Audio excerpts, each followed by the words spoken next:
বন্ধুরা, তোমরা ভুল করে অন্য কোনো মোবাইল বা অন্য কোনো কম্পিউটারে তোমাদের জিমেল অ্যাকাউন্টকে লগ ইন করেছিলে। এখন সেই জিমেল অ্যাকাউন্টকে অন্য কোনো মোবাইল থেকে বা কম্পিউটার থেকে কীভাবে রিমুভ করতে হয়, কীভাবে লগ আউট করতে হয়, চলো দেখিয়ে দিচ্ছি। তো সর্বপ্রথম কী করবে, তোমাদের ফোনে থাকা জিমেল অ্যাপটাকে ওপেন করবে। ওপেন করার পরে একদম ডান দিকে কর্নারে একটা প্রোফাইল লোগো পেয়ে যাবে, ওখানে ক্লিক করবে।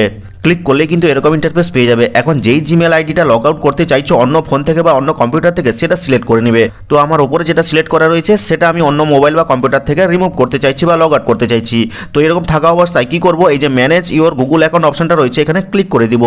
ক্লিক করলে কিন্তু এরকম ইন্টারফেস পেয়ে যাবে। তো কিছুটা নিচের দিকে দেখো লেখা রয়েছে সিকিউরিটি অ্যান্ড সাইন ইন, তো এখানে জাস্ট ক্লিক করে দিবে। ক্লিক করার পরে এরকম ইন্টারফেস পেয়ে যাবে। কিছুটা নিচের দিকে এলে কিন্তু একটা অপশন দেখতে পাবে যেখানে লেখা রয়েছে ইওর ডিভাইসেস। তো দেখো তারই নিচে দেখো ম্যানেজ অল ডিভাইসেস লেখা রয়েছে, তো এখানে জাস্ট ক্লিক করে দিবে। ক্লিক করলে কিন্তু দেখতে পাবে যে তোমার এই গুগল অ্যাকাউন্ট বা জিমেল অ্যাকাউন্টটা কোন কোন ডিভাইসের মধ্যে লগ ইন করা হয়েছে। তো এখন যেই ডিভাইসটাকে তোমার সন্দেহ মনে হয় বা যেই ডিভাইসটা অন্য কোনো মোবাইল বা অন্য কোনো কম্পিউটার মনে হয়, ওখানে জাস্ট ক্লিক করে দিবে। তো আমি এখানে নিচের যে অ্যান্ড্রয়েড অপশনটা লেখা রয়েছে এখানে জাস্ট ক্লিক করে দিচ্ছি। ক্লিক করলে কিন্তু এরকম ইন্টারফেস পেয়ে যাবে। তো দেখো এরই মধ্যে কিন্তু একটা বাটন রয়েছে যেখানে লেখা রয়েছে সাইন আউট। তো তুমি কি করবে, সাইন আউট বা লগ আউট করার জন্য ফাইনালি এই সাইন আউট বাটনে ক্লিক করবে।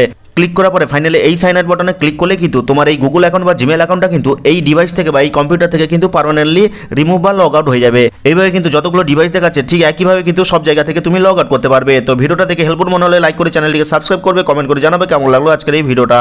তো দেখা হচ্ছে পরবর্তী কোনো এই ধরনের হেল্পফুল ভিডিওর সাথে।